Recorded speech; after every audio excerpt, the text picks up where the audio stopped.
Hi, this is Dave Stahl, Apple Vintage Tech, and today we are going to do some little monitoring of the heat off of the computer here on this iMac G3. Last video I didn't have really any way of measuring it, so what we have is a handheld infrared thermometer, and we can measure the heat source. So I let this Mac run for a little bit, and we're seeing how it warms up here. And so like now when I do the display here, this is it right here. This is the little thermal reader here, right there. You can see it there. It makes a little chirp sound there. So like if I shoot it at the screen here, right now I can move it around. About the highest point it measures is about 82. I saw it jump up to 83 at one time. And then, so I've just been doing different heat senses on it. The board right now is running about 86 degrees, and the fan's doing a good job keeping the motherboard cool. What I want to do is try to get right at the processor, aim at it, and see what that reads.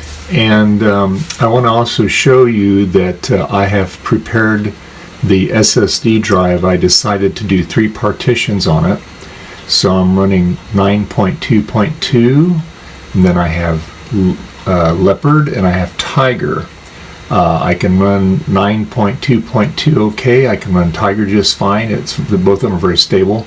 However, I have to wait until I get the modified G4 board back for this iMac, and then I should be able to run Leopard no problem. DOS Dude said it shouldn't be any problem.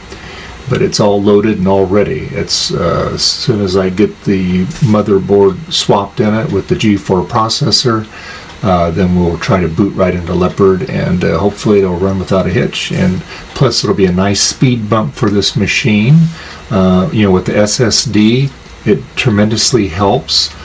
For the browser, I use the 10.4 Fox. That seems to be the best. I've tried Cloudzilla, I have Safari on it, but Safari takes a long time to load up because it's a very old version on this system. But it seems like the 10.4 Fox works really good for these older G3s, and with the G4 there's another version of that 10.4 that supports the G4. So hopefully we'll get a little nice speed bump out of that. So anyway, I'm just going to show you real quick here. I'm going to go to restart it here. And I'm going to hold down on the option key here. And it takes a minute here for it to, there we go. And then it just takes about 20-30 seconds for it to display all 3 target volumes, as you'll see in just a moment here. And you notice the screen flicker isn't as bad. I stepped down the resolution on this a little bit, so actually it works a little better. We're shooting in 4K mode, but you can see right now there's a system 9.2.2. We have Tiger, Leopard, and as soon as the little watch symbol is done, we will boot into Tiger.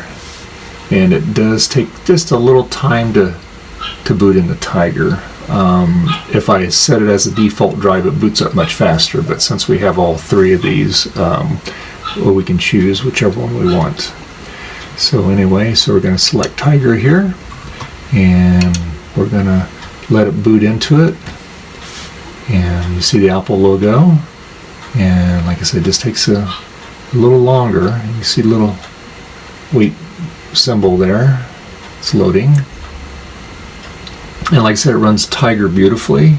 It runs 9.2.2, and I've got all kinds of apps I'm going to put on 9.2.2. That's the last version of the OS 9 that they made.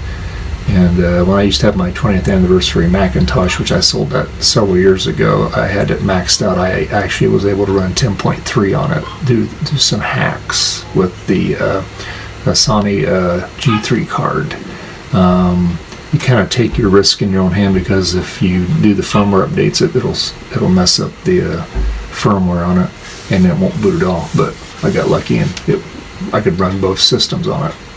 So anyway, we are getting into Tiger now, and now we're starting to get a little flicker here. It'll calm down just a second here, and it's loading up. And you can see all 3 partitions there. There's Tiger, there's a 9.2, and then there's a Leopard, which, like I said, we're not even going to attempt to try to get into that because it'll never boot up. If you click on it, it sees everything in there, all the applications and everything. Okay, it's all sees it all in there, but like I said, it's not able to boot into Leopard yet. But when we get that G4 board, we should be running good. And like I said, the 10.4 Fox is what we've been using this one for the G3. When we get the 10.4 Fox G4, when we get the board changed out.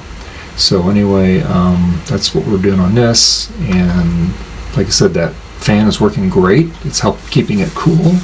And I'll show some other shots of some temperature reads here. And one last thing, this is the infrared thermometer that I got over on eBay. If you guys want to pick one of these up, it was only a little over $9, and it was free shipping. I mean, they make all kinds of different models, but this is just a real, inexpensive one. But it works pretty good. It's relatively accurate, and you can read all kinds of different things. So anyway, as far as doing some more thermal reads, like I said, the hottest it got up to, when I measured the top where the vent is from the CRT, it got up to about 130 degrees after about 2 hours.